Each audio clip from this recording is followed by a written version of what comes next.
Chapter number जो 1 है हमारा, उसका पहला जो यूनिट है उसका नाम है meaning and scope of accounting. ठीक है, तो इसमें क्या क्या बातें हमें पता होनी चाहिए।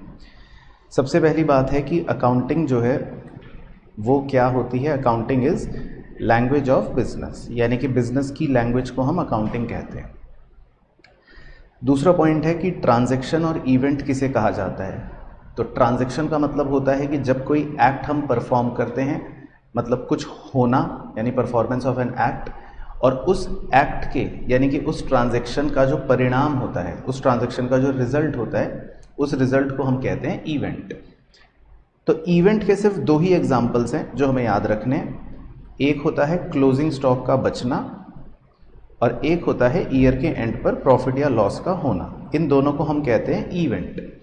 इसके अलावा जो भी चीज़ें होती हैं वो एक तरह से ट्रांजैक्शंस होती हैं। जैसे आपने गुड्स खरीदे या आपने गुड्स बेचे या आपने कैपिटल इन्वेस्ट करी या आपने कोई एक्सपेंस करा, ये सब चीज़ें जो होती हैं वो ट्रांजैक्शंस होती हैं। अब एक स्पेशल पॉइंट होता है, वो है परचेज या सेल ऑफ फिक्स्ड एसेट। अब अगर हम कोई फिक्स्ड एसेट खरीदते हैं या बेचते हैं तो इसे कंसिडर किया जाता है कि ये अपने आप में एक ट्रांजैक्शन और इवेंट दोनों होगा। तो इस पे आपसे छोटा सा 1 नंबर तक का, मतलब 1 नंबर में एमसीक्यू फॉर्म में अगर पूछता है तो, या फिर ट्रू फॉल्स में क्वेश्चन पूछ सकता है। फिर अगला जो टॉपिक होता है वो होता है कि अकाउंटिंग के फंक्शंस क्या होते हैं। तो ये जो अकाउंटिंग के फंक्शंस हैं, ये अकाउंटिंग प्रिंसिपल बोर्ड यानी कि APB, और वो भी अमेरिका के इंस्टीट्यूट ने, यानी कि American institute of certified public accountants AICPA, उन्होंने बताए हैं। तो उन्होंने अकाउंटिंग के फंक्शंस बताए हैं। रिकॉर्डिंग का मतलब है जर्नल, क्लासीफाइंग का मतलब है लेजर, समराइजिंग का मतलब है जिसमें आप फाइनल अकाउंट्स बनाते हो, trial balance and P&L balance sheet. फिर एनालाइजिंग एंड इंटरप्रिटेशन। एनालाइजिंग और इंटरप्रिटेशन का मतलब है कि जिसमें हम फाइनेंशियल पोजीशन को एनालाइज करते हैं, अकाउंटिंग रिपोर्ट्स बनाते हैं। और 5वां कम्युनिकेटिंग टू यूज़र, यानी कि जो भी हमारे रिजल्ट्स आए वो रिजल्ट्स हम अपने यूज़र्स को बता देते हैं, तो उसे बोलते हैं कम्युनिकेटिंग टू एंड यूज़र।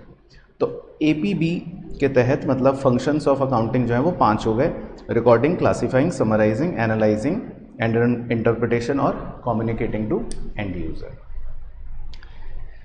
फिर पॉइंट बन सकता है कि अकाउंटिंग के ऑब्जेक्टिव्स क्या होते हैं, मतलब हम क्यों अकाउंटिंग करते हैं। तो अकाउंटिंग करने के ऑब्जेक्टिव वेरी सिंपल है। पहला, एक तो इससे हमारी ट्रांजैक्शंस की सिस्टमैटिक रिकॉर्डिंग हो जाती है। दूसरा, इससे हम अपने रिजल्ट्स का और अपनी फाइनेंशियल पोजीशन का पता लगा लेते हैं। तीसरा, हम अपने यूज़र्स को सही जानकारी दे देते हैं ताकि वो डिसीजन मेकिंग कर सकें। और चौथा, इससे हमें अपनी कंपनी की सॉल्वेंसी पोजीशन का भी पता लग जाता है। तो अकाउंटिंग करने के ऑब्जेक्टिव्स क्या हो गए, ये हो गए। फिर कुछ छोटे छोटे फैक्ट्स हमें पता होने चाहिए। अकाउंटिंग की शुरुआत हुई थी स्टीवर्डशिप अकाउंटिंग से। स्टीवर्ड्स जो होते थे वो होते थे एक तरह से मंत्री या मुंशी जो किसी बड़े राजा के यहाँ काम करते थे। तो सबसे पहले स्टीवर्डशिप अकाउंटिंग की शुरुआत हुई थी। उसके बाद डबल एंट्री सिस्टम जो हम पढ़ते हैं आज, ये 15वीं शताब्दी यानी कि 15th सेंचुरी में ईजाद हुई थी। और जो फादर ऑफ अकाउंटिंग जिन्हें कहा जाता है वो हैं ल्यूकस पैसियोली। तो ये कुछ छोटे छोटे फैक्ट्स हो गए। उसके बाद अगला जो है टॉपिक, उसका नाम है फंक्शंस या यूजेस ऑफ अकाउंटिंग। लेकिन ये जो फंक्शंस हैं ये ऊपर वाले फंक्शंस से अलग हैं। ऊपर वाले फंक्शंस जो हैं वो तो किसने बताए हैं, APB ने। लेकिन जो ये फंक्शंस हैं या यूजेस हैं अकाउंटिंग, ये हम इन जनरल पढ़ रहे हैं, आम। तो अकाउंटिंग के फंक्शंस हैं, पहला मेजरमेंट, मतलब कि हम पुरानी परफॉर्मेंस को मेजर करते हैं कि हमने पिछले साल क्या करा, कितना प्रॉफिट कमाया, कितना नुकसान हुआ। इसके अलावा फोरकास्टिंग, इसमें हम भविष्य का अनुमान लगाते हैं। डिसीजन मेकिंग, मैनेजमेंट की डिसीजन मेकिंग में मदद हो जाती है। कंपैरिजन एंड इवैल्यूएशन, हम 2 कंपनीज का कंपैरिजन कर लेते हैं या इवैल्यूएशन कर लेते हैं। कंट्रोल करने में भी अकाउंटिंग मदद करता है। कंट्रोल में कैसे, जैसे अगर हमारे कोई ऑपरेशनल सिस्टम में कमी होगी, कोई वीकनेस होगी, तो उस सिस्टम की वीकनेस को अकाउंटिंग आइडेंटिफाई कर देगा, हेल्प कर देगा। इसके अलावा गवर्नमेंट रेगुलेशंस या टैक्सेशन में भी अकाउंटिंग मदद करती है। हमें कितना टैक्स देना है, ये बात हमें अकाउंटिंग करके पता लग जाएगी। तो ये हो गए हमारे फंक्शंस या यूजेस ऑफ अकाउंटिंग। फिर आता है इसी तरह लिमिटेशंस ऑफ अकाउंटिंग की, अकाउंटिंग में कमियां क्या होती हैं। तो अकाउंटिंग की कमी है पहली कि हम कहते हैं कि ये फुल्ली एग्जैक्ट नहीं है, क्योंकि इसके अंदर हम कुछ एस्टिमेट्स बनाते हैं। जैसे इसका कोई एग्जांपल दो, जैसे डेप्रिसिएशन में हम एस्टिमेटेड यूजफुल लाइफ करते हैं, या डेप्रिसिएशन में हम एस्टिमेटेड स्क्रैप वैल्यू सोचते हैं, या आप प्रोविजन फॉर डाउटफुल डेट्स भी जो क्रिएट करते हो वो एक एस्टिमेशन के बेसिस पर करते हो। तो इसीलिए अकाउंटिंग को हम कहते हैं कि वो फुल्ली एग्जैक्ट नहीं है। दूसरा लिमिटेशन वो भी हम जानते हैं कि इसमें कोई भी क्वालिटेटिव एस्पेक्ट नहीं रिकॉर्ड होता। तो अगर दो मैनेजर्स की आपस में लड़ाई हो गई तो हम इस चीज़ को रिकॉर्ड नहीं कर सकते, क्योंकि इसमें कोई क्वांटिटेटिव एस्पेक्ट नहीं है। तो अकाउंटिंग क्वालिटेटिव एस्पेक्ट्स को इग्नोर कर देता है। इसके अलावा एक और लिमिटेशन हम कहते हैं वो है विंडो ड्रेसिंग। विंडो ड्रेसिंग का मतलब है कि हम अकाउंटिंग में छेड़छाड़ करके, झोल झाल करके ज़्यादा प्रॉफिट्स शो कर सकते हैं। तो ये हो गया विंडो ड्रेसिंग। फिर आता है अकाउंटिंग के सब फील्ड्स क्या क्या हो सकते हैं। तो अकाउंटिंग के हम कहते हैं 5 सब फील्ड्स होते हैं। एक होता है फाइनेंशियल अकाउंटिंग। फाइनेंशियल अकाउंटिंग का मतलब है कि आप नॉर्मल कंपनी का प्रॉफिट या लॉस निकाल रहे हो। एक होता है मैनेजमेंट अकाउंटिंग, जो हेल्प करता है मैनेजमेंट की डिसीजन मेकिंग में। एक होता है कॉस्ट अकाउंटिंग, जिसमें हम प्रोडक्ट की कॉस्ट निकाल लेते हैं। एक होता है सोशल रिपोर्टिंग अकाउंटिंग, जिसमें हमने समाज को कोई अगर नुकसान पहुंचाया या हमने समाज को कोई फ़ायदा दिया तो उसे भी हम मेंशन करते हैं। जैसे टाटा ग्रुप, तो वो अपनी कंपनियों से कितना धुआं अगर निकला वो भी बताते हैं, और कितना उन्हें समाज की भलाई करी, पार्क बनाए, स्कूल बनाया, हॉस्पिटल बनाया, तो वो भी बताते हैं। तो सोशल कॉस्ट और सोशल बेनिफिट वो बता देते हैं। और 5वां जो सबसे एडवांस है वो है ह्यूमन रिसोर्स अकाउंटिंग। उसमें हम अपने ह्यूमन रिसोर्स पर, यानी कि अपने एम्प्लॉयज़ पर, जिन्हें हम अपना एसेट मानते हैं, उनमें क्या वैल्यू देख रहे हैं उसकी भी रिपोर्टिंग करते हैं। हालांकि जो प्रैक्टिकली अभी नहीं होती, लेकिन फिर भी कहने के लिए हम कह देते हैं, इसको बोला जाता है ह्यूमन रिसोर्स अकाउंटिंग। तो पहले यहाँ तक याद ओके आ गया। यूज़र किसे कहा जाता है, यूज़र कौन होता है? तो यूज़र की परिभाषा सिंपल है। यूज़र हम कहते हैं कि भाई 2 तरह के लोग होते हैं, एक को बोलते हैं इंटरनल, एक को बोलते हैं एक्सटर्नल। इंटरनल ऐसे लोगों को बोला जाता है जिनके पास एक्सेस होता है जानकारी का, तो आमतौर पे जैसे मालिक हो गया या मैनेजमेंट हो गए। एक्सटर्नल वो हो गए जिनके पास एक्सेस नहीं हो सकता, यानी कि जो इंटरनल इंफॉर्मेशन है जब तक वो पब्लिक ना की जाए उनके पास वो जानकारी नहीं पहुंच सकती। तो ऐसे लोगों को हम एक्सटर्नल कह देते हैं, चाहे उसमें क्रेडिटर हो, चाहे उसमें बैंक हो, चाहे उसमें सरकार हो, रिसर्चर्स हो, पब्लिक हो, एटसेट्रा। एम्प्लॉयज़ भी मैंने कहा था कि वो भी एक तरह से एक्सटर्नल में ही अब माना जाता है, क्योंकि उनके पास हम मानते हैं कि एक्सेस नहीं होता। तो जो बस ओनर्स हैं और जो मैनेजमेंट हैं वो ही हमारे लिए एक तरह से इंटरनल यूजर्स हो गए। फिर अगला टॉपिक आता है क्वालिटेटिव कैरेक्टरिस्टिक। इसका मतलब है कि जो हमारी अकाउंटिंग इंफॉर्मेशन होती है उसके अंदर क्या क्वालिटीज़ होनी चाहिए, यानी कि उसे बोलते हैं क्वालिटेटिव कैरेक्टरिस्टिक। तो हम कहते हैं 4 क्वालिटी उसमें होनी चाहिए, जिसमें पहले 2 इंपॉर्टेंट है। नंबर 1 है रेलिवेंस, मतलब जितना ज़रूरी हो उतनी इन्फॉर्मेशन। नंबर 2 है रिलायबिलिटी, यानी उस पर भरोसा किया जाना चाहिए। नंबर 3 है अंडरस्टैंडेबिलिटी, यानी कि वो किसी भी यूज़र को आसानी से समझ आ जाए। और नंबर 4 है कंपैरेबिलिटी, यानी कि उससे हम इंफॉर्मेशंस को कंपेयर कर सकें आसानी से, कंपनियों के बीच में कंपैरिजन करा जा सके। फिर छोटा सा पॉइंट है कि अकाउंटिंग का रिलेशन बहुत सारे अदर फील्ड्स के साथ भी है। इकोनॉमिक्स से है, स्टैटिस्टिक्स से है, लॉ से है, मैथमेटिक्स से है, मैनेजमेंट में है, यानी कि अकाउंटिंग का यूज़ इन हर सब्जेक्ट में आप कह सकते हो कि कहीं ना कहीं होता है।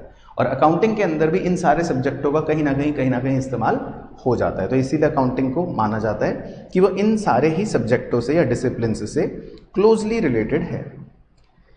फिर उसके बाद आता है पॉइंट कि अकाउंटिंग करने से आपको क्या होगा, यानी कि अकाउंटेंट के रोल क्या हैं या एरियाज ऑफ सर्विस क्या है। तो मैंने इसमें आपको बताया था कि अकाउंटेंट बनने के बाद आप स्टैट्यूटरी ऑडिट कर सकते हो। स्टैट्यूटरी ऑडिट का मतलब होता है कि किसी कंपनी को उसकी बैलेंस शीट को सीए जब साइन करता है तो उसको हम कहते हैं ऑडिट करना। तो कोई व्यक्ति यानी कि कोई सीए किसी कंपनी का ऑडिट कर रहा है तो हम कहते हैं स्टैट्यूटरी ऑडिट। इसी तरह कुछ कंपनियां एक सीए को अपने अंदर ही एम्प्लॉय की तरह हायर कर लेती हैं तो उसको बोल सकते हैं इंटरनल ऑडिट। या टैक्सेशन का काम कर सकते हो आप, या सलाह दे सकते हो, मैनेजमेंट कंसल्टेंसी या सेक्रेटेरियल वर्क कर सकते हो आप, या कई बार और अदर वर्क कर सकते हो जैसे आर्बिट्रेज एंड ऑल। और फिर आता है एक टॉपिक कि बुक कीपिंग क्या होती है। तो बुक कीपिंग एक छोटा एस्पेक्ट होता है जिसमें हम कहते हैं कि सिर्फ हमारा मेन फोकस रिकॉर्डिंग पोर्शन पर होता है, यानी कि बुक कीपिंग वहाँ से शुरू, बुक कीपिंग जहाँ पर ख़त्म होती है वहाँ से हम एक तरह से अकाउंटिंग को शुरू करते हैं। तो बुक कीपिंग एक प्राइमरी स्टेज होता है। बुक कीपिंग जूनियर स्टाफ करता है। बुक कीपिंग बहुत ही रेगुलर नेचर का काम है, मतलब बोरिंग काम होता है। और बुक कीपिंग में हम कोई फाइनेंशियल स्टेटमेंट प्रिपेयर नहीं करते, वो सारी चीज़ें हम अकाउंटिंग के अंदर प्रिपेयर करते हैं।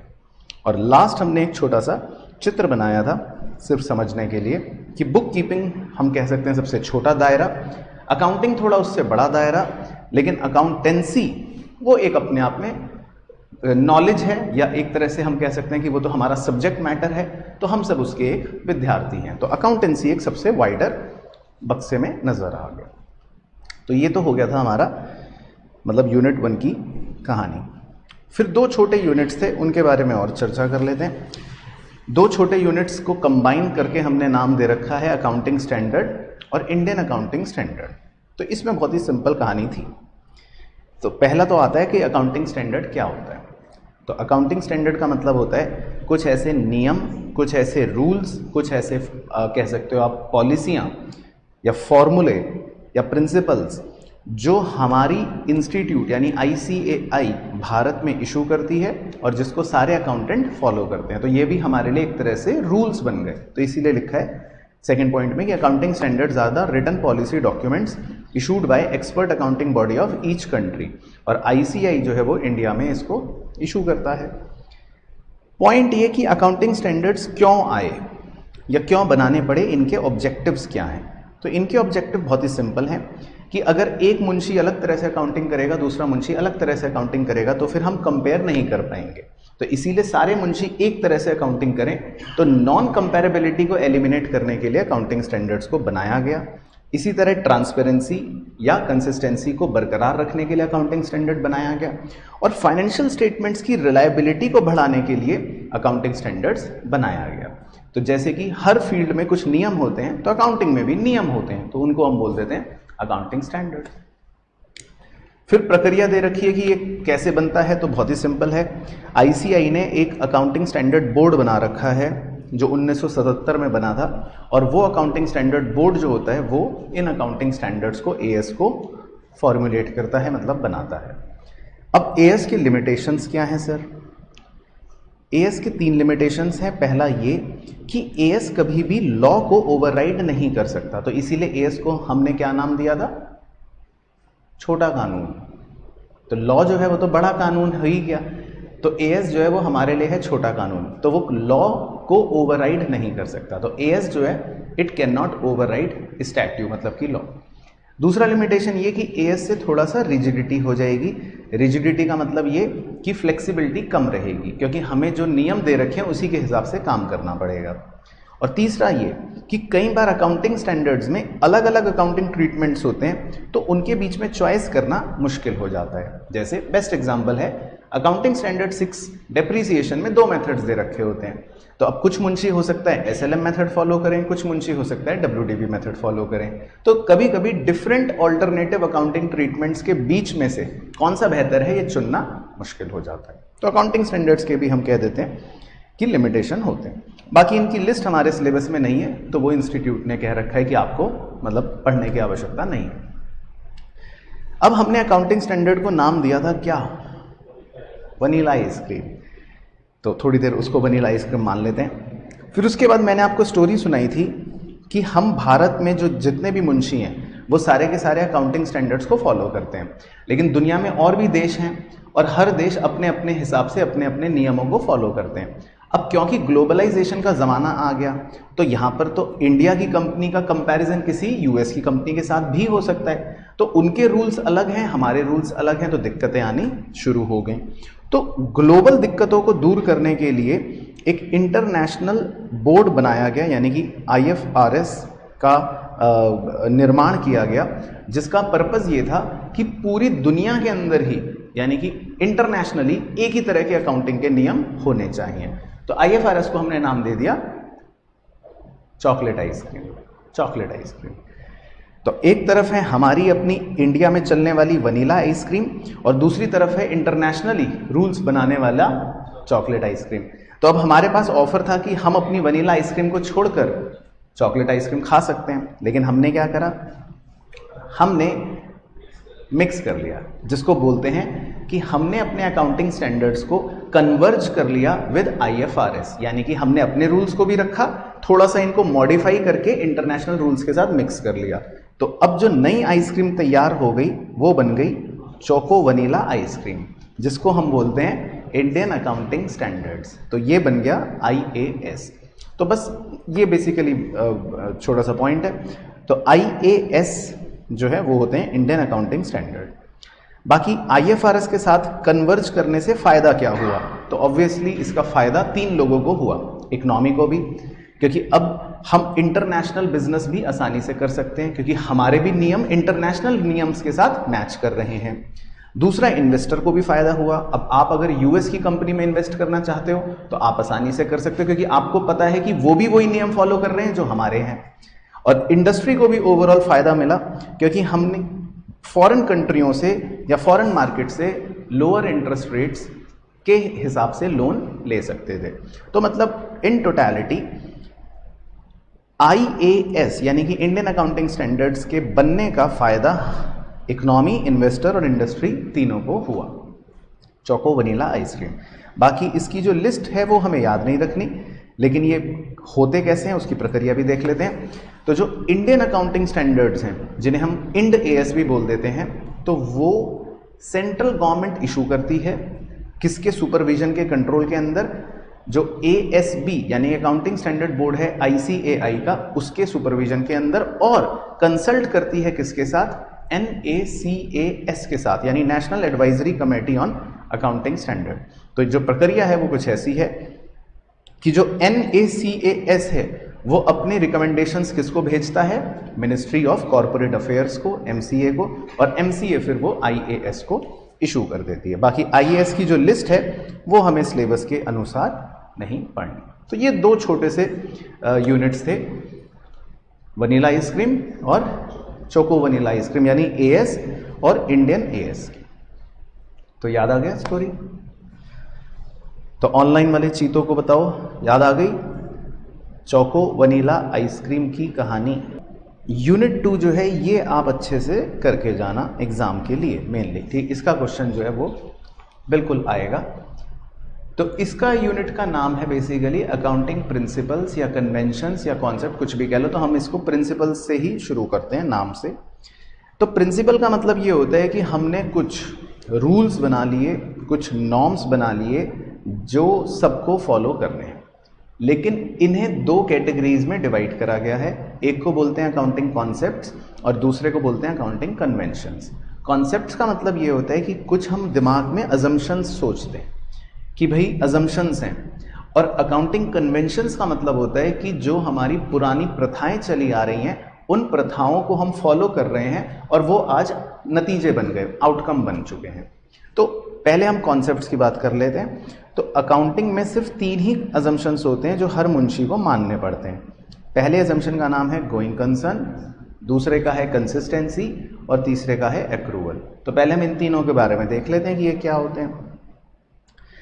गोइंग कंसर्न का मतलब है कि हम ये सोचते हैं कि हमारा बिजनेस चलता रहेगा और हमारी कोई भी इंटेंशन इसे बंद करने की नहीं है।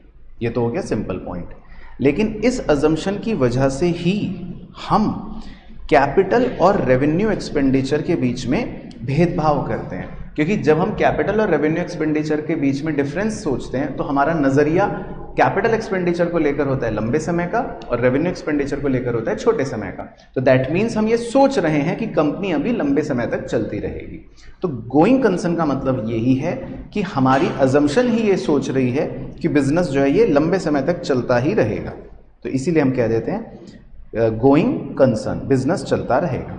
लेकिन अगर बाय चांस ये अजम्पशन कभी भी फ्लॉप हो गया, मतलब ये वैलिड नहीं रहा, मान लो मुझे पता चल गया कि कल तो बिजनेस बंद होने वाला है, तो उस केस में फिर हम फिक्स्ड एसेट को कॉस्ट पर नहीं वैल्यू करते, किस पर वैल्यू करते हैं? नेट रियलाइजेबल वैल्यू पर करते हैं। तो ये एक छोटा सा ट्रू फॉल्स में पूछ सकता है। दूसरी अजम्पशन होती है कंसिस्टेंसी। कंसिस्टेंसी का मतलब होता है कि अगर हमने कोई अकाउंटिंग पॉलिसी 1 साल फॉलो करी तो वो अकाउंटिंग पॉलिसी फिर हम साल दर साल सेम फॉलो करते रहेंगे। पर क्या हम उसमें चेंज कर सकते हैं? कर सकते हैं। अगर 3 बातें हैं तो, या तो लॉ बोले तो, या छोटा कानून बोले तो, या फिर बेहतर प्रेजेंटेशन के लिए हम चाहें तो पॉलिसी को चेंज कर सकते हैं। फिर पॉलिसी को चेंज करके हमें मेंशन भी करना पड़ता है कि हमने अपनी पॉलिसी को चेंज कर लिया। तीसरा अजम्पशन होता है एक्रूवल। वो हम जानते हैं कि हमारी पूरी अकाउंटिंग एक्रूवल बेसिस पर चलती है। एक्रूवल को पता है क्या बोलते हैं? एक्रूवल को दूसरे नाम से बोला जाता है मर्केंटाइल सिस्टम। जैसे एक सिस्टम होता है कैश सिस्टम, तो एक्रूवल सिस्टम को हम क्या भी बोल देते हैं? Mercantile system. तो एक्रूवल का मतलब ये कि कोई भी ट्रांजैक्शन हम कब रिकॉर्ड करते हैं? जब वो हुई, चाहे पैसे पहले मिले हो चाहे पैसे बाद में मिले हो, वो मैटेरियल नहीं करता। तो अगर हमने 4 फरवरी को गुड्स खरीदे और पैसे 7 मार्च को दिए तो हम बुक्स में कब रिकॉर्ड करेंगे उसे? 4 फरवरी को, जिस दिन ट्रांजैक्शन हुई। तो ये होते हैं हमारे 3 अजम्पशन। अब कुछ जो और प्रिंसिपल्स हैं वो क्या हैं? एक है बिजनेस एंटिटी प्रिंसिपल। तो बिजनेस एंटिटी प्रिंसिपल ये कहता है कि भाई मुकेश अंबानी और रिलायंस इंडस्ट्री अलग अलग हैं, विजय माल्या और किंगफिशर अलग अलग हैं, यानी कि बिजनेस को और ओनर को हम अलग अलग कंसिडर करते हैं। और हम जो भी अकाउंटिंग करते हैं वो किसके पॉइंट ऑफ व्यू से करते हैं? बिजनेस के पॉइंट ऑफ व्यू से करते हैं। इसका बेस्ट एग्जांपल होता है कैपिटल या इंटरेस्ट ऑन कैपिटल। जब हम ओनर के ही पैसे को एक लाइबिलिटी मान रहे हैं तो दैट मीन्स हम बिजनेस को अलग और ओनर को अलग समझ रहे हैं। तो ये इसमें प्रिंसिपल होता है। अगला होता है मनी मेजरमेंट। मनी मेजरमेंट तो बहुत एक ही लाइन में खत्म हो गया कि हम हर वो ट्रांजैक्शन अकाउंटिंग में रिकॉर्ड करते हैं जो मनी के टर्म्स में हो, सिंपल। अगला होता है पीरियोडिसिटी। पीरियोडिसिटी का मतलब होता है कि जो भी हमारी बिजनेस की लाइफ है, मान लो 10 साल, 20 साल, 50 साल, तो हम उस बिजनेस की लाइफ को छोटे छोटे पीरियड्स में तोड़ लेते हैं और आमतौर पे वो एक पीरियड कितने समय का होता है? 1 साल का होता है। तो इस प्रिंसिपल को बोल दिया पीरियोडिसिटी। 7वां होता है मैचिंग। मैचिंग का मतलब है कि जो भी हमारे खर्चे हैं इस साल के, हम उन्हें इस साल के रेवेन्यूज के साथ मैच करते हैं। जैसे फॉर एग्जांपल डेप्रीसिएशन। अब हमने अगर मशीन इस साल इस्तेमाल करी और उस मशीन को इस्तेमाल करके हम कुछ सेल कर पाए, तो उस मशीन की वैल्यू में जो गिरावट हुई, जो एक्सपेंस हुआ डेप्रीसिएशन का, उस एक्सपेंस को भी हम आज इसी साल में रिकॉर्ड करेंगे। तो हम ऐसा नहीं कर सकते कि रेवेन्यू आज रिकॉर्ड कर लिया और एक्सपेंस अगले साल रिकॉर्ड करें, तो वो मैचिंग नहीं होगा। तो मैचिंग का मतलब है अगर रेवेन्यू इस साल का है तो उससे रिलेटेड एक्सपेंस भी इस साल का आप रिकॉर्ड कर लोगे, तो इसको बोलते हैं मैचिंग। फिर एक बड़ा अच्छा बादल लिखवाया था आपको कि 3 चीजें मिलकर इनकम रिकॉग्निशन कर रही होती हैं, यानी कि एक्रूवल, पीरियोडिसिटी और मैचिंग। जब हम ये तीनों प्रिंसिपल्स को मिलाते हैं तब वो सही इनकम मेजरमेंट करवा रही होती हैं। क्यों? तो हमने उदाहरण लिया था कि जब हम P&L अकाउंट बनाते हैं तो उसके अंदर हम एक्रूवल फॉलो करते हैं या कैश बेसिस फॉलो करते हैं? एक्रूवल फॉलो करते हैं। फिर P&L अकाउंट हम 1 साल का बनाते हैं कि 20 साल का बनाते हैं? 1 साल का बनाते हैं, तो मतलब पीरियोडिसिटी। और P&L के अंदर अगर हम रेवेन्यू लिखते हैं तो P&L के अंदर हम एक्सपेंसेस भी मैच करते हैं, तो इसका मतलब उसमें हम मैचिंग भी करते हैं।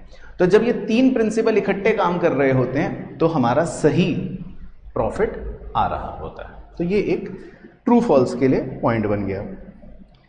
फिर है जी कॉस्ट कॉन्सेप्ट।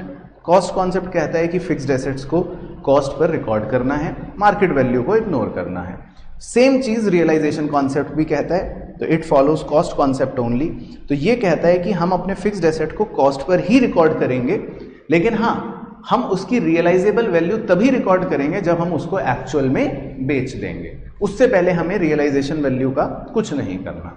तो रियलाइजेशन कॉन्सेप्ट या कॉस्ट कॉन्सेप्ट दोनों एक ही बात कह रहे हैं कि हमें अपने फिक्स्ड एसेट को कॉस्ट पर शो करना है, लेकिन जब उसको बेचेंगे एक्चुअल में तब एक्चुअल वैल्यू बेचने की रिकॉर्ड कर लेंगे। तो इसको बोलते हैं रियलाइजेशन कॉन्सेप्ट। फिर आता है जी मटीरियलिटी। मटीरियलिटी का मतलब होता है इंपॉर्टेंस। तो अगर 10 रुपए मुकेश अंबानी के खो गए और 10 रुपए किसी गरीब व्यक्ति के खो गए, तो गरीब व्यक्ति के लिए वो 10 रुपए इंपॉर्टेंट है, मुकेश अंबानी के लिए वो 10 रुपए इंपॉर्टेंट नहीं है। तो मटेरियल का मतलब होती है इंपॉर्टेंस, और इस प्रिंसिपल में सिर्फ ये कहा गया है कि जो भी मटेरियल आइटम्स हैं उन्हें हमें डिस्क्लोज करना है। इसी के बड़े भाई का नाम है full disclosure principle. Full disclosure principle कहता है कि जितने भी मटेरियल आइटम्स हैं उन्हें हमें फुल्ली डिस्क्लोज करना है। तो इन दोनों में मैंने फर्क भी बताया था कि मटेरियलिटी में अंग्रेजी लिखी हुई है कि all the material items should be disclosed, लेकिन फुल डिस्क्लोजर में अंग्रेजी लिखी हुई है कि all the material items should be fully disclosed. और उसका एक उदाहरण था कॉन्टिंजेंट लायबिलिटी। कॉन्टिंजेंट लायबिलिटी मतलब कि कुछ चीजें आप बैलेंस शीट के नीचे भी अलग से शो कर देते हो, तो that is because of full disclosure. अगला होता है जी रेवेन्यू रिकॉग्निशन। ये मैंने बताया था कि ये एक्रूअल का ही छोटा भाई है। जो चीज़ एक्रूअल ने सबके लिए बोली वही सेम चीज़ रेवेन्यू रिकॉग्निशन ने खाली रेवेन्यू के लिए बोली।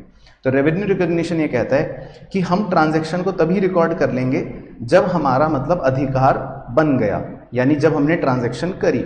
एक्चुअल पैसे चाहे बाद में मिले हों उससे फर्क नहीं पड़ता। तो अगर हमने 4 फरवरी को गुड्स बेचे और पैसे हमें 7 मार्च को मिले तो हम रिकॉर्ड कब करेंगे रेवेन्यू को?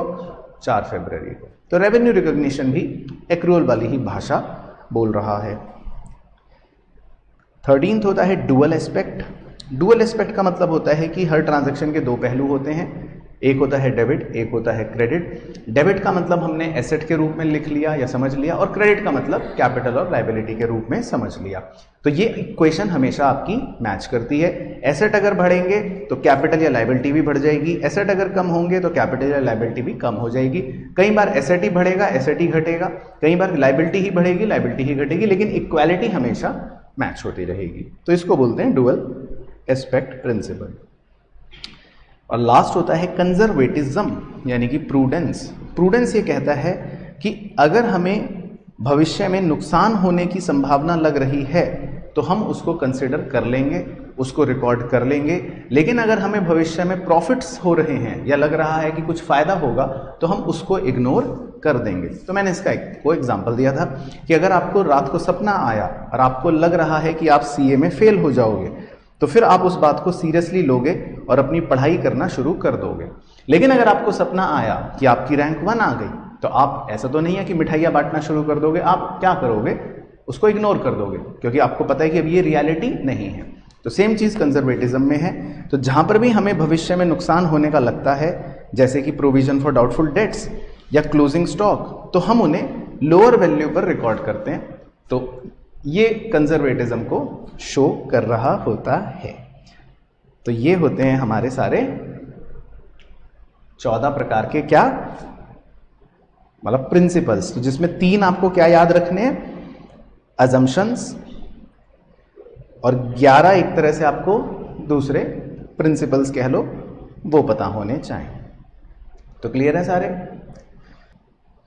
उसके बाद है एक छोटा हमारा यूनिट जिसका नाम है contingent asset and contingent liability. ये बहुत सिंपल है। इसमें आपको बिल्कुल ऐसे सोचना है कि हम मान लेते हैं रात को सो रहे हैं, ठीक है। अब हमें कुछ सपना आया, क्योंकि ये पूरा का पूरा चैप्टर ही एक्सपेक्टेशन पर बेस्ड है। कॉन्टिंजेंट का मतलब ही होता है कि मतलब ये हकीकत नहीं है, आप सिर्फ एक्सपेक्ट कर रहे हो। तो 2 बातें हो सकती हैं, या तो आपको सपना आया कि मेरा फायदा होगा, या आपको सपना आया कि मेरा नुकसान होगा। 2 ही बातें हो सकती हैं। अब अगर आपको सपना आया कि मेरा फायदा होगा तो हम उसको कह देते हैं कि ये मतलब भविष्य में फायदा हो रहा है, तो कॉन्टिंजेंट एसेट। तो उसको तो क्या करना है? इग्नोर करना है। तो ये तो किस्सा ही खत्म हो गया।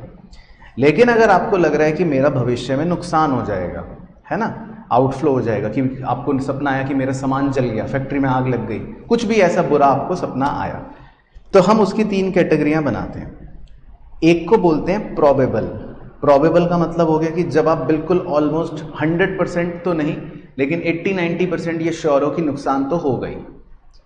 दूसरी कैटेगरी बना ली रीजनेबली पॉसिबल, मतलब जिसमें आपको 50-50 लग रहा है, आपको लग रहा है हो भी सकता है, नहीं भी हो सकता। और तीसरी कैटेगरी बना ली रिमोट, आपको लगा कि नहीं नहीं नहीं ये बस ऐसी है, छोटा सा सपना है, नुकसान होगा नहीं, रिमोट। तो जब आप बिल्कुल प्रोबेबल होते हो, मतलब आपको लग रहा है कि अब तो पक्की बात है नुकसान हो ही जाएगा, तो फिर हम अपनी बुक्स में इसको रिकॉर्ड करते हैं। और बुक्स में रिकॉर्ड करने का मतलब है हम एक प्रोविजन क्रिएट कर लेते हैं। लेकिन जब हमें लगता है 50-50 चांस है, हो भी सकता है नहीं भी हो सकता है, तो फिर हम इसको बुक्स में रिकॉर्ड नहीं करते हैं, लेकिन हम उसको नीचे शो कर देते हैं फुटनोट में, यानी कि कॉन्टिजेंट लायबिलिटी। और जब बिल्कुल ही रिमोट लगे कि भैया ये तो नुकसान नहीं के बराबर ही है, तो फिर हम इग्नोर कर देते हैं। तो बेसिकली ये चार्ट जो है ये अपने आप में यूनिट के बारे में बता देता है। बाकी परिभाषाएं हैं वो आपको लर्न करनी है कि भाई कॉन्टिजेंट एसेट क्या है, तो वो एक पॉसिबल एसेट है, मतलब पूरी परिभाषा आपको लर्न करनी है कि जो हाँ लॉ की तरह है कि पास्ट इवेंट पर बेस्ड है, जिसका होना या ना होना किसी वन और मोर अनसर्टेन फ्यूचर इवेंट्स पर निर्भर करेगा, जो आपके हाथ में नहीं है, कंट्रोल में नहीं है। बाकी प्रूडेंस के तहत हम इसको डिस्क्लोज नहीं करते, यानी कि इसको इग्नोर कर देते हैं। लेकिन अगर ये बिल्कुल वर्चुअली सर्टेन बन जाए कि ये तो फायदा होगा ही, तो ही हम उसको फिर अपनी बुक्स में रिकॉर्ड करते हैं। बाकी कॉन्टिजेंट एसेट्स को आमतौर पे हम कहाँ पर शो करते हैं? बोर्ड ऑफ डायरेक्टर्स की रिपोर्ट में। तो ये 3 बातें आप इसके बारे में लिख देना। तो शॉर्ट नोट लिखने को आएगा मान लो, तो आप ये सारी बातें इसमें लिख सकते हो। अच्छा, इसी तरह कॉन्टिजेंट लायबिलिटी क्या होती है? कॉन्टिजेंट लायबिलिटी भी वही पॉसिबल ऑब्लिगेशन हो सकती है जो किसी पास्ट इवेंट की वजह से या तो डिपेंड कर रही है कि हो या ना हो, डिपेंडिंग ऑन वन और मोर अनसर्टेन फ्यूचर इवेंट जो आपके कंट्रोल में नहीं है। बाकी मेन बात ये कि हम इसको रिकॉर्ड नहीं करते, इसको हम सिर्फ फुट नोट में शो कर देते हैं। प्रोविजन जो होता है वो हमारे लिए एक प्रेजेंट लायबिलिटी है, क्योंकि उसे हम रिकॉर्ड करते हैं, यानी कि वो रिकॉग्निशन क्राइटेरिया मीट करती है। और प्रोविजन के आप एग्जांपल्स भी मतलब सोच सकते हो जो आप रिकॉर्ड करते हो, जैसे प्रोविजन फॉर डाउटफुल डेट्स या प्रोविजन फॉर टैक्स वगैरह। तो ये एक छोटा सा यूनिट बन गया। फिर इसी तरह 2 छोटे यूनिट्स और हैं, एक का नाम है अकाउंटिंग पॉलिसी और दूसरे का नाम है अकाउंटिंग एज मेजरमेंट डिसिप्लिन। तो अकाउंटिंग पॉलिसी में तो आपको बस ये पता होना चाहिए कि अकाउंटिंग पॉलिसी किसे कहते हैं। तो अकाउंटिंग पॉलिसी का मतलब होता है बिल्कुल वही सेम परिभाषा जो अकाउंटिंग स्टैंडर्ड की है, कि भाई ये भी कुछ प्रिंसिपल्स हैं या उन प्रिंसिपल्स को अप्लाई करने के तरीके हैं। जैसे एग्जाम्पल सर, जैसे आप डेप्रीसिएशन में देखते हो अकाउंटिंग पॉलिसी SLM या WDV, या आप इन्वेंट्री की वैल्यूएशन में देखते हो कि अकाउंटिंग पॉलिसी फीफो या लीफो किसी का, या आप गुडविल की वैल्यूएशन में देखते हो कि किसी की अकाउंटिंग पॉलिसी है एवरेज प्रॉफिट मेथड, किसी की अकाउंटिंग पॉलिसी है सुपर प्रॉफिट मेथड। तो अकाउंटिंग पॉलिसी मतलब ये चीज़ें होती हैं। लेकिन जो बस एक ही क्वेश्चन इसमें बनता है एग्जाम में, वो ये कि आप अकाउंटिंग पॉलिसी को सेलेक्ट करने के लिए क्या देखोगे, किन 3 बातों का ध्यान रखोगे, यानी कि selection of accounting policy is based on, तो बताओ, बेस्ड ऑन प्रूडेंस, मटेरियलिटी और सब्सटेंस ओवर फॉर्म। तो प्रूडेंस का मतलब आपको पता ही है, यानी कंजर्वेटिज्म वाला। मटेरियलिटी का मतलब आपको पता ही है कि अगर वो इंपॉर्टेंट है हमारे लिए तो हम उस पॉलिसी को चुनेंगे, यानी कि इंपॉर्टेंस वाला। सब्सटेंस ओवर फॉर्म का मतलब है कि सब्सटेंस यानी कि सच्चाई, ओवर मतलब ऊपर और फॉर्म मतलब कानून। हम कानून से भी ऊपर किसको रखते हैं? सच्चाई को रखते हैं। तो इसका हमने एक एग्जांपल लिया था कि मान लेते हैं आपने 27 मार्च को एक बिल्डिंग खरीदी और उस बिल्डिंग की रजिस्ट्रेशन यानी कि रजिस्ट्री आपके नाम पर जब हुई तब तक 13 अप्रैल का दिन आ चुका था। अब 31 मार्च को जब आप बुक्स क्लोज करते हो तब ऑफिशियली या लीगली आप बिल्डिंग के मालिक नहीं हो, क्योंकि बिल्डिंग की रजिस्ट्री आपके नाम पर 13 अप्रैल को हुई है। तो क्या 31 मार्च को आप अपनी बुक्स में बिल्डिंग शो करोगे? तो ये कह रहा है नहीं करेंगे। Very good. तो इसका मतलब ये महोदय लॉ के हिसाब से चल रहे हैं। तो यही बात हमें सीखनी थी मेरे दोस्त, कि हमें यहां सच्चाई को ऊपर रखना है लॉ से। तो लॉ कह रहा है कि बिल्डिंग हमारे नाम पर नहीं है, नहीं होगा, क्योंकि यहां पर हम कौन से पॉलिसी में किस फीचर को ध्यान रख रहे हैं? Substance over form. तो एक बार इसकी देखो अंग्रेजी पढ़ के सुना देता हूं।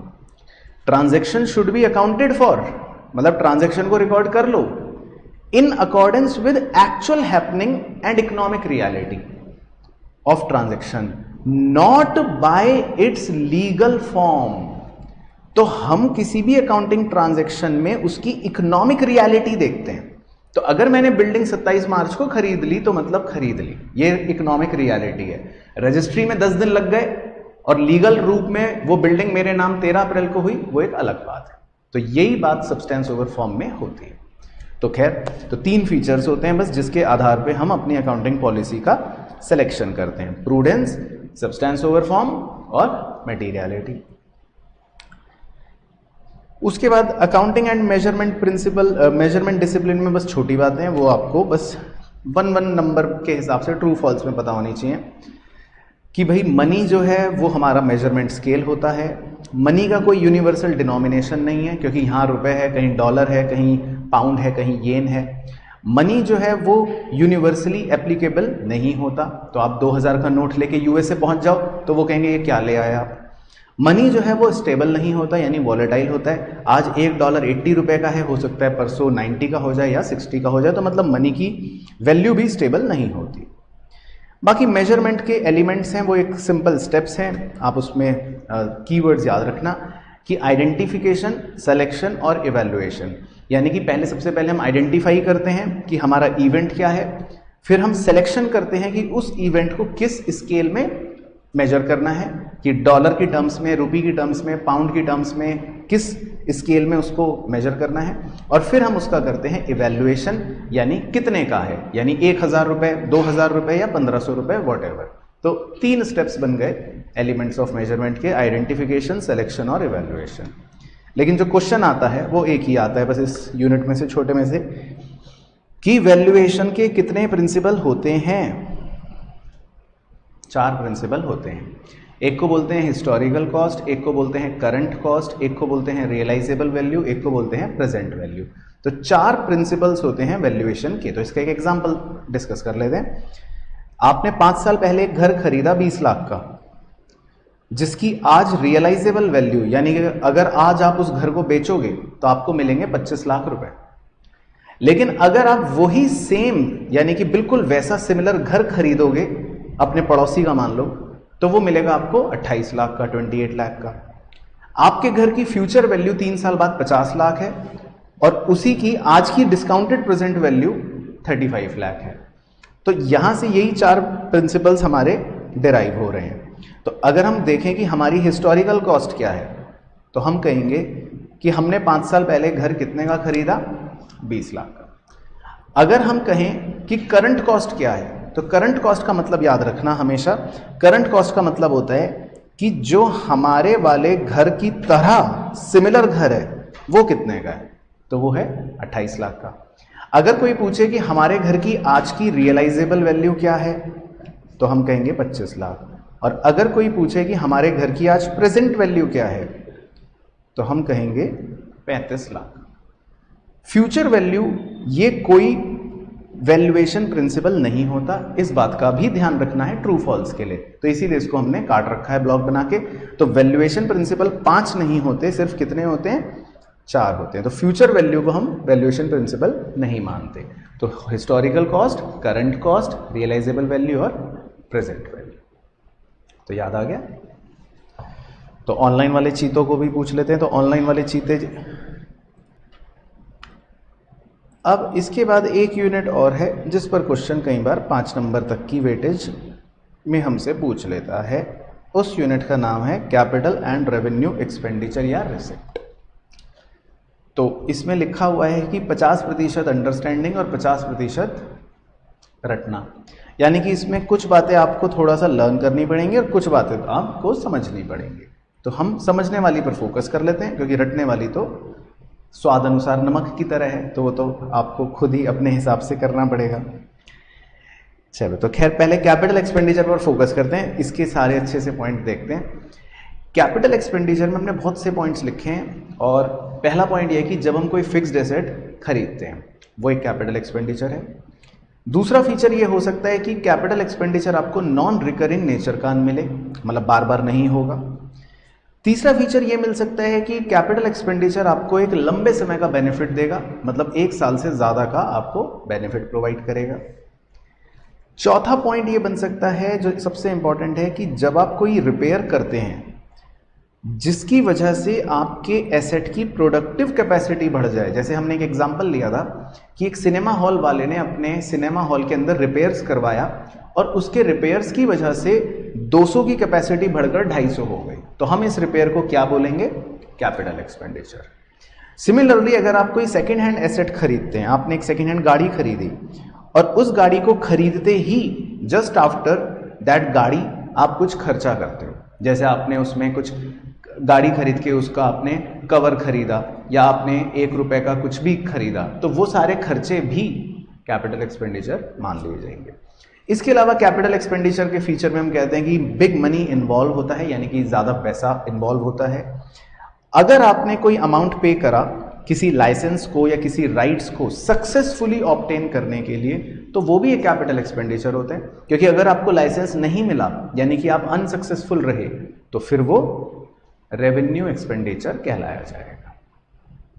तो आपने अगर लाइसेंस या राइट्स को ऑब्टेन करने के लिए, सक्सेसफुली ऑब्टेन करने के लिए पैसा खर्चा करा, तो वो खर्चा कैपिटल एक्सपेंडिचर कहलाया जाएगा। अगर आपने मान लो 10 लाख रुपए खर्च कर दिए लाइसेंस लेने के लिए और लाइसेंस आपको नहीं मिला, तो फिर वो रेवेन्यू एक्सपेंडिचर कहलाया जाएगा। इसके अलावा आपने कोई नई मशीन खरीदी और उसको ट्रायल रन पर लगाया कि भाई एक बार चला के देखो, तो उस ट्रायल रन के जो खर्चे हैं वो भी कैपिटल एक्सपेंडिचर माने जाते हैं। इसी तरह आप कोई बिल्डिंग कंस्ट्रक्ट कर रहे हो 5 करोड़ की या 25 करोड़ की, और उस बिल्डिंग को कंस्ट्रक्ट करने के लिए आपको कुछ झोपड़ियां साइड में मजदूरों के लिए बनवानी पड़ी 50,000 रुपए की, तो उन टेम्परेरी हट्स की कॉस्ट भी आपके लिए कैपिटल एक्सपेंडिचर होगी।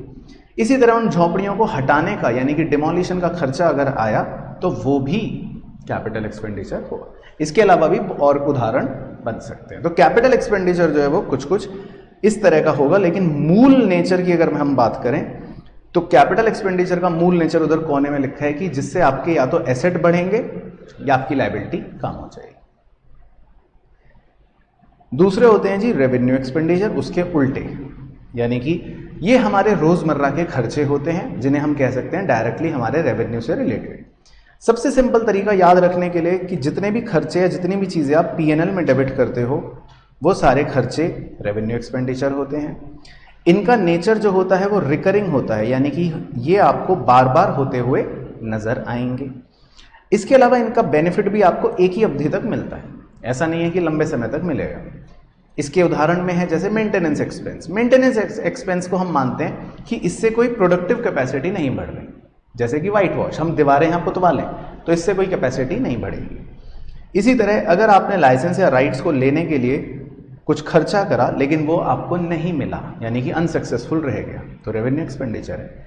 इसके अलावा किसी भी तरह की रिन्यूअल फीस आप पे करते हो, रिन्यूअल का मतलब ये होता है हर साल, जैसे इंश्योरेंस प्रीमियम, तो वो एक रेवेन्यू एक्सपेंडिचर है। कई बार आपने किसी का कोई कॉन्ट्रैक्ट ब्रीच कर दिया, आपने कॉन्ट्रैक्ट का उल्लंघन कर दिया, लॉ में पढ़ा होगा, तो आप उसके कोई डैमेजेस पे करते हो, तो ये डैमेजेस पे करना भी एक रेवेन्यू एक्सपेंडिचर है।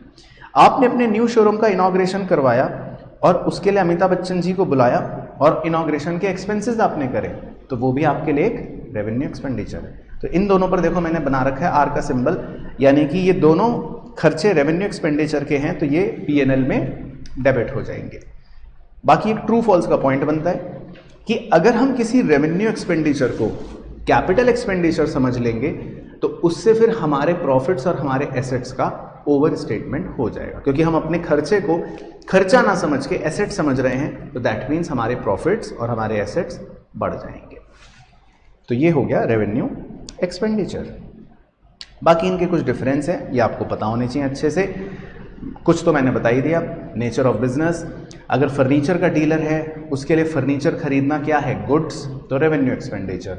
लेकिन अगर हम जैसे लोग फर्नीचर खरीदे, मतलब कि कोई और बिजनेस वाला फर्नीचर खरीदे, तो उसके लिए वो क्या है, capital expenditure. Recurring non recurring मैंने बता ही दिया। अगर रिकरिंग नेचर का खर्चा है तो रेवेन्यू, नॉन रिकरिंग नेचर का है तो कैपिटल। पीरियड ऑफ बेनिफिट, अगर 1 साल के अंदर एक्सपायर हो जाएगा तो रेवेन्यू, 1 साल से ज्यादा चलेगा तो कैपिटल। पर्पस क्या है, अगर मेंटेनेंस पर्पस है तो रेवेन्यू, अगर प्रोडक्शन कैपेसिटी बढ़ गई तो कैपिटल। मटेरियलिटी, अगर ज्यादा पैसा इन्वॉल्व है तो कैपिटल, कम पैसा इन्वॉल्व है तो रेवेन्यू। बाकी सिक्योरिटी डिपॉजिट या एडवांस जो हम देते हैं, इन्हें हम आमतौर पे कोई एक्सपेंडिचर नहीं कंसिडर करते, हम कहते हैं ये हमारे लिए एसेट्स होते हैं। तो ये हो गए हमारे 2 पॉइंट्स। रेवेन्यू रिसिप्ट बहुत ही सिंपल है। रेवेन्यू रिसिप्ट का मतलब कि कोई भी ऐसी रिसिप्ट जो हमें अपने बिजनेस में मिली और जिसको हम पीएनएल अकाउंट के क्रेडिट साइड पर रिकॉर्ड करते हैं, तो जैसे हमने सेल करा गुड्स का, सर्विस का, इंटरेस्ट मिला, डिविडेंड मिला, बैड डेट मिला, प्रॉफिट हुआ, कुछ भी, और आमतौर पे इनका नेचर हम कहते हैं कि ये रिकरिंग का है। तो ये होते हैं हमारे कुछ रेवेन्यू रिसिप्ट। और कैपिटल रिसिप्ट्स हो गए ऐसे रिसिप्ट जो हमारी लाइबिलिटियों को बढ़ा रहे होते हैं या हमारे एसेट्स को कम कर दे, जैसे कि आपने बोरो करा, चाहे शॉर्ट टर्म चाहे लॉन्ग टर्म, या आपने शेयर कैपिटल को रेज करा, या आपने अपने फिक्स्ड एसेट को बेच दिया, और आमतौर पे ये नॉन रिकरिंग नेचर के होते हैं, जैसे इंश्योरेंस क्लेम रिसीट। तो हमने अपनी बेसिक अंडरस्टैंडिंग के लिए ये बादल सा एक बना लिया था जो हमने क्लास 12th के गवर्नमेंट बजट चैप्टर से चुराया था कि कैपिटल एक्सपेंडिचर मतलब ये जो एसेट बढ़ाए और लायबिलिटी कम करे, रेवेन्यू एक्सपेंडिचर उसी को काट दो यानी कि वो ऐसा नहीं करते। फिर उस साइड कैपिटल रिसिप्ट मतलब वो जो लायबिलिटी बढ़ाएं और एसेट कम करें, और रेवेन्यू रिसिप्ट आप उसी को काट दो यानी कि जो वैसा नहीं करें। तो ये बेसिकली होता है capital expenditure, revenue expenditure, capital receipt और रेवेन्यू रिसिप्ट। तो याद आ गया? तो ऑनलाइन वाले चीतों को भी याद आ गया? तो सारे क्लियर हो गई कहानी? ठीक है। तो अब मैं आपको दिखाता हूं कि पिछले 4 अटेम्प्ट्स के आरटीपी में इस चैप्टर के क्या क्या क्वेश्चन दे रखे, तो वो हम डिस्कस करके देखते हैं कि क्या वो क्वेश्चन अगर हमसे पूछे जाएं तो वो हम कर लेंगे या नहीं। तो देखो पहले ये वाला है, ये हमारे लेटेस्ट आरटीपी का है। तो देखो इसमें लिखा है explain cash and mercantile system of accounting. ठीक है, तो कैश सिस्टम तो कौन सा होता है? जिसमें हम कैश बेसिस फॉलो करते हैं, यानी कि जिसमें हम रिकॉर्ड तभी करेंगे जब हमें पैसा मिला। और मर्केंटाइल सिस्टम कौन सा होता है? एक्रूअल वाला सिस्टम, जिसमें हम रिकॉर्ड तब कर लेते हैं ट्रांजैक्शन को जब वो हुई, चाहे पैसे मिले, बाद में मिले, जल्दी मिले। वो ट्रू प्रॉफिट कौन बताएगा? एक्रूअल बताएगा। और तीसरा पॉइंट बताओ कि कंपनीज कौन सा मेथड फॉलो करती हैं? एक्रूअल फॉलो करती हैं। तो कैश बेसिस कौन फॉलो करता होगा? स्मॉल सोल प्रोप्राइटर्स, जिनका बहुत छोटा व्यापार है। जैसे आप पनवाड़ी के पास गए, उससे बोलो कि भैया दिखाओ अपनी मुंशीगिरी क्या करते हो, तो वो जो है वो तो सिर्फ बही खाते में कैश बेसिस फॉलो करेगा। उसे थोड़ी ना पता है आउटस्टैंडिंग सैलरी थोड़ा बहुत कि ये सब क्या है। वो तो कहेगा पैसा आया पैसा गया। तो मतलब ये ओके हो गया क्वेश्चन। अच्छा, अब देखो दूसरा B, define revenue receipts and give examples. तो देखो रेवेन्यू रिसिप्ट तो वो परिभाषा आप बता दोगे, उसके एग्जांपल्स भी आप दे दोगे जो हमने अभी देखे। और कह रहा है how are these receipts treated, इनका ट्रीटमेंट पूछ रहे हैं क्या करते हैं। तो इनका ट्रीटमेंट क्या करते हैं हम रेवेन्यू रिसिप्ट्स का? पीएनएल में क्रेडिट कर देते हैं बस। तो कह रहा है एक्सप्लेन, तो ये भी हो जाएगा। तो ये आपका इस साल का आरटीपी का क्वेश्चन है। फिर उससे पिछले अटेम्प्ट का देखते हैं, मई 22 का। मई 22 में है देखो a, distinguish between fundamental accounting assumptions and accounting policies. तो देखो अजम्पशंस तो होते हैं जो हम एज्यूम करते हैं, और वो कितने हैं? सिर्फ 3, गोइंग कंसर्न, कंसिस्टेंसी और एक्रूअल। और अकाउंटिंग पॉलिसियां होती हैं कि वो जो मेथड्स हैं या जो रूल्स हैं जिन्हें हम फॉलो करते हैं, जो हमने अकाउंटिंग पॉलिसी में पढ़ा। जैसे कुछ कंपनियों के लिए अकाउंटिंग पॉलिसी की डेप्रिसिएशन कौन सा मेथड का लगाएं, कुछ कंपनियों के लिए अकाउंटिंग पॉलिसी की गुडविल कौन से मेथड की लगाएं। तो अकाउंटिंग पॉलिसी एक अलग चीज हो गई और अकाउंटिंग अजम्पशंस तो 3 हो गए। अच्छा बी देखो, इसी में बी पूछ रहा है change in accounting policy may have a material effect on the items of financial statements. Explain the statement with the help of an example. तो ये देखो, ये थोड़ा सा मैं कहता हूँ अच्छा क्वेश्चन है कि पहले इसमें क्वेश्चन समझना जरूरी है कि वो क्या कह रहे हैं। तो बस उसमें हर्ष एक्सप्लेन नहीं करना है, एक्सप्लेन वो पूरा जो बताया था वो करना है। रेवेन्यू रिसिप्ट का एक्सप्लेन कर देंगे, एग्जाम्पल लिख देंगे और बता देंगे कि इसको हम पीएनएल में क्रेडिट करना है, वो एक्सप्लेन हो जाएगा बस। अच्छा, तो अब देखो जब हम कोई अकाउंटिंग पॉलिसी चेंज करते हैं, जैसे एग्जाम्पल लेते हैं क्योंकि आपको एग्जाम्पल लिखना पड़ेगा ना। तो आप बताओगे कि मान लो कोई कंपनी पहले एसएलएम मेथड फॉलो करती थी, लेकिन इस साल उस कंपनी ने पॉलिसी को चेंज कर लिया और अब वो एसएलएम की बजाय डब्ल्यूडीवी मेथड फॉलो करने लगी। तो अब देखो, अगर पॉलिसी चेंज करती है कंपनी तो उससे उसके फाइनेंशियल स्टेटमेंट्स पर इफेक्ट पड़ेगा कि नहीं? पहले तो पड़ेगा। तो हम कहेंगे हाँ कि इससे मटेरियल इफेक्ट पड़ेगा फाइनेंशियल स्टेटमेंट्स पर। तो ये तो हो गया क्वेश्चन। बस इसी एग्जांपल को हम समझा देंगे फिगर्स के साथ। तो आप इसमें कुछ भी फिगर ले सकते हो कि मान लो अगर कंपनी पहले एसएलएम मेथड से फॉलो करती थी डेप्रीसिएशन, तो उस केस में उसका हर साल डेप्रीसिएशन कितना कितना चलता रहता? मान लो 10-10 हज़ार। लेकिन सेकेंड ईयर पर आने के बाद कंपनी ने एसएलएम की जगह डब्ल्यूडीवी लगाना शुरू कर दिया, तो अब उसका डेप्रीसिएशन 9,000 या फिर 8,100 आना शुरू हो जाएगा। तो एक तरह से अब उसका हम कह सकते हैं पीएनएल में खर्चा कम हो गया, क्योंकि पहले उसको डेप्रीसिएशन 10 लिखना पड़ता था, अब कितना लिखना पड़ेगा? खाली 9। तो बस आप ये समझा दोगे कि अगर हम अकाउंटिंग पॉलिसी चेंज करेंगे तो उस वजह से देखो हमारे फाइनेंशियल स्टेटमेंट्स पर प्रभाव पड़ जाएगा। और इस एग्जाम्पल को अगर हम देखें तो 10,000 डेप्रीसिएशन लिखना चाहिए था पहले, लेकिन अब हम खाली 9,000 ही लिखेंगे क्योंकि मेथड चेंज हो गया। तो एक तरह से हमने पीएनएल में कम खर्चा लिखा। तो इसको हम ये भी कह सकते हैं कि इस वजह से हमारे इस साल के प्रॉफिट्स 1,000 रुपये ज़्यादा आ जाएंगे। बस, तो आप ये एग्जाम्पल बता सकते हो। तो 2.5 नंबर के लिए काफ़ी हो जाएगी बात। अच्छा, फिर देखो ये उससे पहले साल का नवंबर 2021 का आरटीपी का क्वेश्चन। ए तो सेम हो गया, कैश और मर्केंटाइल का डिफरेंस। बी में कह रहा है कि अकाउंटिंग स्टैंडर्ड को सेट करने के फायदे बताओ। तो 2 मेन फायदे थे वैसे तो इसके, लेकिन हमने तो 3 लिख रखे थे, तो आप 3 भी लिख सकते हो कि भाई एक तो कंपैरेबिलिटी बढ़ जाएगी, है ना, ग्लोबल कंपैरेबिलिटी बढ़ जाएगी, ट्रांसपेरेंसी हो जाएगी। तीसरा आप कह सकते हो यूनिफॉर्मिटी हो जाएगी, क्योंकि हर मुंशी सेम तरह से काम करेगा। तो बस इसमें उसने वैसे भी स्टेट बोला है, तो स्टेट का मतलब होता है कि आपको खाली लाइन लिखनी है। तो आप 2.5 नंबर के लिए कोई भी 3 पॉइंट्स लिख सकते हो। अच्छा, और उससे पहले एक अटेम्प्ट को और देख लो। मई 2021 के आरटीपी में क्या आया था? डिस्टिंग्विश बिटवीन मनी मेजरमेंट और मैचिंग। तो ये हमने अभी करा था। मनी मेजरमेंट तो कहता है कि ट्रांजैक्शंस और इवेंट्स जो मनी की टर्म्स में है वही रिकॉर्ड करेंगे, और मैचिंग कॉन्सेप्ट तो वो था जिसमें हम कह रहे थे कि रेवेन्यू अगर रिकॉर्ड हुआ तो उससे रिलेटेड एक्सपेंस को भी हम रिकॉर्ड कर देंगे। और बी देखो वो सेम ही आ गया, है ना। तो ये चेंज इन अकाउंटिंग पॉलिसी का मटेरियल इफेक्ट पड़ेगा, कह रहा है एग्जाम्पल देकर समझो। ठीक है, तो समझ आ गया पॉइंट।